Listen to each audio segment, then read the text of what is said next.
Something is seriously wrong in Cleveland, and the newest footage might be the clearest proof yet. For weeks, fans have argued about whether Shedeur Sanders is the problem, or whether the offense around him is quietly falling apart. But this latest clip, a fan-compiled breakdown that's now exploding across social media, has people wondering if the issue is far bigger than missed assignments or cold weather. Because what the footage shows isn't normal. It isn't explainable. And it sure doesn't look like professional-level protection for a rookie quarterback fighting for his future. Play after play, you see the same disturbing pattern. Linemen drifting away from their assignments, multiple players blocking a single defender while others come through untouched, and a quarterback forced to escape pressure before routes even develop. And the craziest part, most fans wouldn't have noticed any of this if analysts and retired players hadn't started breaking down Shedeur's tape frame by frame. What they found was chaos, not just a struggling unit, but a line that looked completely disconnected from the offense it's supposed to protect. That's why this footage is blowing up so quickly. It isn't just about a bad block or a missed read. It's the growing belief that something deeper is happening behind the scenes, whether it's miscommunication, poor coaching, or frustration boiling over inside the locker room. Because no matter how you slice it, the patterns don't make sense. Not at the NFL level, not with a young quarterback already taking a beating, and not for a team that claims it's committed to developing its future. And as this clip continues to spread, more people are asking the same question. How much more can Shedeur take before something finally breaks? The moment the footage hit social media, the reaction was immediate. Fans weren't just surprised. They were stunned, confused, and in some cases, outright furious. Because this wasn't one of those, maybe the angle is bad situations or a play where two linemen simply miscommunicate. This was a full collage of back-to-back snaps showing the Cleveland Browns' offensive line doing the exact opposite of what an NFL line is supposed to do. And the most alarming part, none of it made sense. On the now viral clip, you see a third and long where everyone is lined up perfectly, the defense showing a normal four-man rush, and the Browns with 5 linemen ready to protect. In theory, this should be one of the easier pass protection situations. But as soon as the ball is snapped, everything collapses. Instead of picking up their assignments, the right side of the line drifts toward the inside, leaving 2 defenders completely unblocked on the edge.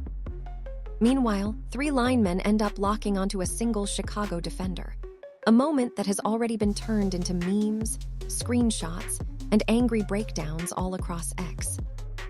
What makes this even more bizarre is how consistent these mistakes look. The fan who put the video together didn't cherry-pick random plays. They slid clip after clip showing similar breakdowns, players looking around with no urgency, bodies drifting into the wrong lanes, and defenders freely sprinting toward Shedeur before the receivers even finish their first steps. At one point, you can clearly see a lineman standing upright, scanning for someone to block while the defender he was supposed to pick up rushes straight past him. It doesn't look like bad football. It looks like confusion, hesitation, or something deeper. And that's exactly why this footage spread so quickly. It wasn't outrage bait. It wasn't exaggerated. It was visual evidence that something is fundamentally broken in the Browns' offense. Even former players chimed in, saying they'd never seen 3 linemen block one guy while 2 defenders came untouched off the blind side. Retired quarterbacks called it dangerous. Analysts called it unacceptable. And fans called it what it felt like, sabotage, even if that word is dramatic. But the footage did more than expose technical flaws. It sparked a bigger question about what's happening inside Cleveland. Because plays this messy don't come from nowhere.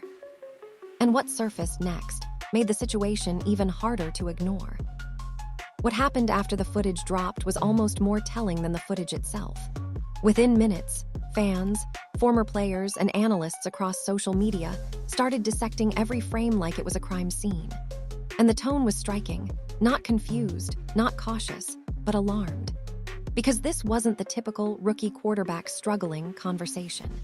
This was people pointing fingers directly at the offensive line, asking whether the unit was simply overwhelmed, or whether something else was bubbling beneath the surface. One retired offensive lineman posted a breakdown that instantly went viral. He slowed down one particular play, the same one where 3 linemen locked onto a single defender, and said bluntly, This isn't miscommunication. This is a unit that's not on the same page mentally at all. Another analyst added that these weren't just mental errors, they were effort inconsistencies, a polite way of suggesting some players simply weren't trying. That wording alone ignited a whole new wave of speculation. And fans didn't hold back. Some accused the players of quitting on the season. Others claimed they were frustrated with coaching. A few even suggested, without evidence, that certain linemen didn't want Shedeur under center, rumors that spread quickly but remain unverified. Still, the fact that fans even felt comfortable saying that shows how visible the dysfunction has become. Even more interesting were the reactions from people outside the Browns' fanbase. Neutral observers from other teams were stunned, saying they'd never seen an NFL offensive line repeatedly miss obvious assignments like this. One fan compared it to watching a college team that forgot to practice protections. Others said the plays looked like they came from a team that had simply stopped believing in the scheme or the person running it. And then came the stat sheets. Analysts pulled up numbers showing Cleveland ranked near the bottom in sacks allowed, pressures allowed, and blown blocks, not for a week, but for the season. That only fueled the idea that this wasn't a one-game meltdown, but a trend that's been building for weeks. But the commentary truly shifted when people realized something deeper. These protection breakdowns weren't just hurting drives, they were putting Shedeur at real physical risk. And once that became the focus, the conversation got even more heated and way more personal. As more people started reviewing the footage, the conversation shifted from frustration to genuine concern. Not just concern about wins and losses, but concern for Shedeur Sanders' safety. Because when an offensive line repeatedly leaves defenders untouched, that's not just sloppy football. That's a quarterback one mistimed hit away from disaster. And for a rookie who already came into the league with years of punishment on his body, the stakes felt even higher. Analysts began pointing out something fans hadn't fully noticed. The hits Shedeur takes aren't just frequent, they're violent. Whether he's standing in the pocket or scrambling for his life, defenders are arriving unchallenged, full speed, with no resistance in front of them. One breakdown even highlighted how Shedeur's pocket collapses faster than nearly any quarterback in the NFL. When a rookie has less than 2 seconds to process, read, react, and throw, that's not development. That's survival mode. And that's when a worrying theory started circulating. Is the organization unintentionally stunting his growth?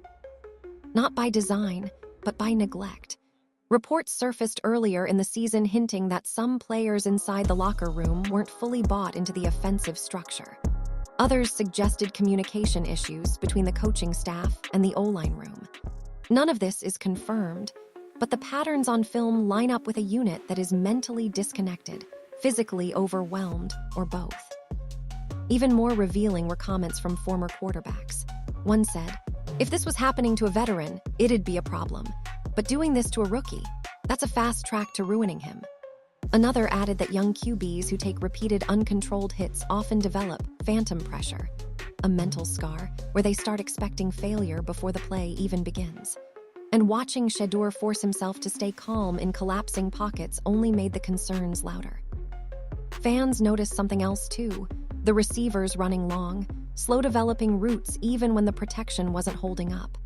That means Shedeur's reads were often unavailable, not because he didn't see the field, but because his receivers simply weren't open yet. It added to the frustration. It added to the fear. And it added to the narrative that this offense is out of sync at every level. But as bad as all that looked, the next discovery in the footage was even more shocking and far harder to explain. Just when fans thought they had seen the worst of the Browns' protection issues, a new clip dropped online. And this one hit different. It didn't just show miscommunication or bad technique. It showed something that people struggled to explain in any normal football context. The video came from an all-22 angle, posted by a fan who'd been slowing down every snap just to understand why Cleveland's offense always looked like it was falling apart. But what he found ended up going viral in less than an hour. The play was a simple 3rd and long, nothing unusual at first glance. But once you slowed the footage down, the scene almost didn't feel real. 5 offensive linemen stepped backward in near-perfect sync, But instead of spreading out to pick up the rush, 4 of them flowed toward the right side of the field. Not 2, not 3, 4. And the craziest part, only 1 defender was rushing from that side. This left the left edge completely unprotected. 2 defenders came through untouched, sprinting at Shedeur like they'd been shot out of a cannon. The running back tried to step in, but he had no chance. It was an instant collapse, the kind you normally see when someone misses an assignment, not when an entire line drifts away like they're blocking ghosts. People immediately started asking the same question. How does an NFL offensive line lose track of 2 unblocked defenders at the exact same time? Some blamed coaching, others blamed the players. A few fans pushed a harsher narrative, suggesting the linemen simply didn't care. And while that theory isn't confirmed and probably isn't fair, the footage made it impossible to defend the performance on the field. Even retired linemen jumped online to say they'd never seen 3 blockers latch onto 1 defender while 2 others ran free. One former Pro Bowler bluntly said, "This is offensive line malpractice." And for Shedeur, the play almost ended in disaster. He barely escaped by spinning out of the pressure and sprinting toward the sideline, a move that looked more like a college scramble drill than an NFL-designed play. And yet, he somehow turned the broken moment into a first down, proving exactly why people believe he has star potential. But the clip left everyone with a chilling realization. If Shedeur has to be superhuman just to survive a single play, what does that say about the team around him? And as the fan reactions rolled in, the tone shifted from frustration to anger, because the next part of the story was even uglier. By the time the clip made its rounds online, fans weren't just annoyed, they were furious. And not the kind of temporary frustration you see after a bad game. This was a deeper, more personal anger, coming from people who felt like they were watching their young quarterback fight for his life every snap with nobody backing him up. The comment sections under the viral post were filled with people saying the same thing. This isn't football. This is sabotage. Now, whether that word is fair or exaggerated is up for debate, but the emotion behind it was. Browns fans have sat through years of quarterback struggles, endless coaching changes, and promises that never materialize. So when they see a rookie with clear talent getting blindsided repeatedly because of protections that look like they belong in a backyard game, not the NFL, frustration spills over fast. Some fans blamed poor communication. Others said the offensive linemen had mentally checked out. A few even speculated, again, unverified, that certain players were frustrated with the coaching staff and weren't fully bought in. That kind of rumor spread quickly, not because it was confirmed, but because the film looked so chaotic that people were desperate for an explanation. What made the situation worse was that analysts outside Cleveland chimed in, and their reactions weren't kinder. One national commentator said the Browns' protection looked less organized than some high school teams. Another said Shedeur is being asked to perform miracles behind a group that doesn't even look like they're communicating basic assignments. Fans also pointed to earlier games, pulling up clips from weeks prior that showed similar breakdowns, guards turning the wrong way, tackles blocking air, centers failing to pass off rushers. Once people realized these moments weren't isolated incidents, it started looking like a pattern. And patterns, especially bad ones, are impossible to ignore. Even players from other teams began liking posts about the footage, a quiet but telling sign that the situation in Cleveland had caught national attention.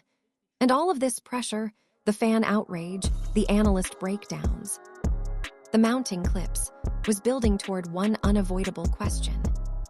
How long can the Browns keep pretending everything is fine when the film is telling the world a completely different story? Because the next part of the conversation wasn't just about blocking. It was about whether Shedeur Sanders was being set up to fail before he could even settle into his career. As more people dug into the footage, the conversation shifted from bad blocking to something much bigger and much more concerning. Fans weren't just asking why the offensive line was struggling. They were asking why the Browns haven't fixed it, even though the issues have been obvious for weeks. And that question opens a door the organization hoped no one would walk through. Because here's the part that really started raising eyebrows. Shedeur Sanders isn't just any rookie. He's the face the team drafted to reset the franchise, the player ownership publicly praised, the guy they promised to build around. But what does build around even mean if he's spending half of every game running for his life? Rumors quickly surfaced, again, unverified but widely discussed, that certain veterans weren't thrilled about the attention Shedeur receives. A few fans suggested resentment. Others speculated frustration with the coaching staff was spilling over onto the field. Whether any of that is true or just fans trying to make sense of chaos, the reality remains. The offensive line isn't performing at a level that allows any quarterback to succeed, let alone a developing rookie. And that's where analysts across the country stepped in. Several pointed out that Shedeur has shown elite flashes, tight window throws, quick processing, impressive improvisation. But those moments disappear because the foundation around him is unstable. One analyst compared the situation to putting a high-performance engine in a car with no frame. That comment hit home because it highlighted the real issue. Cleveland's problems aren't about talent. They're about structure. The same miscommunications, the same blown protections, the same lack of chemistry, they show up week after week. And if fans can see it from their couches, it's impossible to believe the coaching staff doesn't see it too. Which leads to the uncomfortable thought spreading through the fanbase. If the organization truly believed in Shedeur, wouldn't they be doing everything in their power to protect him? Instead, it feels like the opposite. He's getting hit more. The protection gets worse. The mistakes by the line get louder. And every time he pulls off a miracle escape, it only masks how broken things actually are. But as the spotlight grows and pressure mounts, the Browns won't be able to hide behind excuses much longer. Because there's a new conversation forming, one that threatens to explode in the coming weeks. Is this still about bad execution? Or is it time to question the leadership running the offense? As the backlash grew, one truth became harder to ignore. At some point, the blame stops falling on individual players and lands squarely on the coaching staff. And for Cleveland, that spotlight is getting hotter by the day. Because these protection breakdowns aren't random. They aren't occasional. They're systemic, the kind of repeated failures that suggest deeper issues with preparation, scheme, or leadership. Fans began revisiting interviews from earlier in the season, paying closer attention to Kevin Stefanski's body language, tone, and comments about offensive execution. And the more they replayed those moments, the more it felt like the coaching staff was hinting that the players were at fault without ever acknowledging their own responsibility. That rubbed a lot of people the wrong way, especially when the film tells a completely different story. For example, analysts pointed out that Cleveland frequently sends receivers on long developing routes, even though the offensive line can't hold up for more than 2 seconds. Others noticed that several protection calls appear mismatched to the defensive look, something that falls on coaching, not players in the trenches. When these kinds of errors pile up week after week, it becomes nearly impossible to believe the staff is adjusting effectively. Even former players chimed in, saying the Browns' offense looks unstable, poorly organized, and predictable. Not exactly the descriptions you want when you're grooming a rookie quarterback who already faces enormous pressure. And when that rookie is taking unnecessary hits, dodging free rushers, and scrambling for survival because the scheme doesn't protect him, the accountability has to move higher than the offensive line. What made things even more suspicious to fans was the timing of the team's roster moves. Signing a wide receiver, waving a guard, minor shuffle here, small adjustment there, changes that look more like patches than solutions. Because if the coaching staff truly believed the protection problems were fixable from within, wouldn't we see real adjustments by now? Instead, the same breakdowns keep happening, and Shedeur keeps paying the price. That's why the conversation has shifted from, are the offensive linemen failing? To, is the coaching staff failing the entire offense? And as more film surfaces and more analysts call out the obvious problems, it's becoming clear that the pressure is moving upward, toward the people designing the plays, setting the protections, and failing to adapt. But the most explosive part of this story isn't just about coaching mistakes. It's about how those mistakes could shape Shedeur Sanders' entire future. At this point, The real question is whether the Browns' offensive line is bad. Everyone can see that. The question is how long Shedeur Sanders is expected to survive behind it. Because when a quarterback is being hit this often, this early in his career, the danger goes far beyond a few bad games. It threatens development, confidence, and longevity. And fans are starting to ask a question that should terrify Cleveland's front office. How much more of this will Shedeur tolerate? Remember, Shedeur didn't come into the league as some quiet rookie hopping to blend in. He came in with expectations, with a national spotlight, and with a father who is arguably one of the most outspoken and influential figures in football. Deion Sanders knows what it takes to build a winning program. He's done it everywhere he's been. He also knows what happens when an organization fails to protect its quarterback. And if anyone thinks he'll sit quietly, while his son gets folded behind a line that looks lost half the time, they're fooling themselves. Reports already suggest that some frustration is brewing behind the scenes.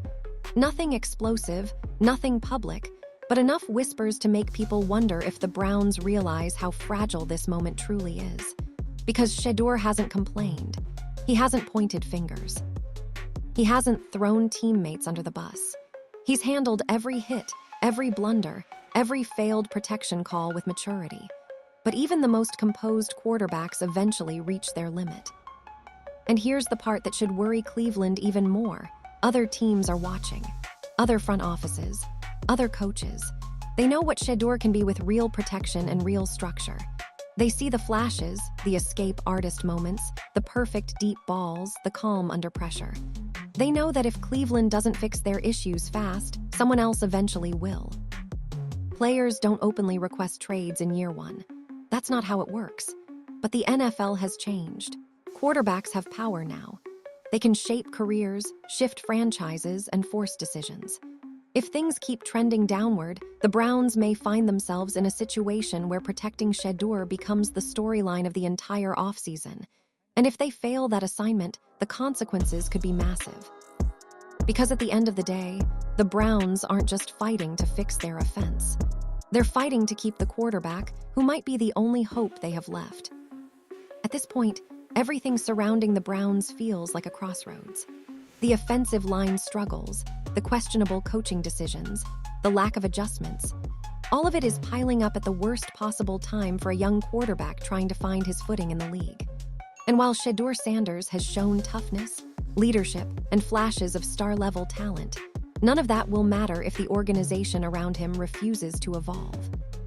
Cleveland now faces a simple but urgent choice: invest in protecting the future or risk losing it altogether.